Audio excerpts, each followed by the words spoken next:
অন্তরঙ্গ কথাবার্তা বলতেন, সারাদিন কি ঘটলো কি হয়েছে। এরপরে লম্বা দোয়া পড়তেন।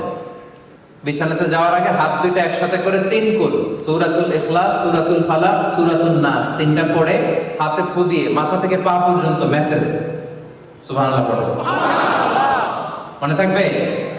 লম্বা দোয়া করতেন, আল্লাহুম্মা ইন্নী আসলামতু ওয়াজহি ইলাইক, ফাওয়াদতু আমরি ইলাইক, আলজাতু যাহরি ইলাইক, রাগবাতান ওয়া রাহবাতান ইলাইক, লা মালজাআ ওয়া লা মানজাআ মিনকা ইল্লা ইলাইক, আল্লাহুম্মা আমানতু বিকিতাবিকাল্লাযী আরসালতা ওয়া নাবিয়্যিকাল্লাযী আরসালতা।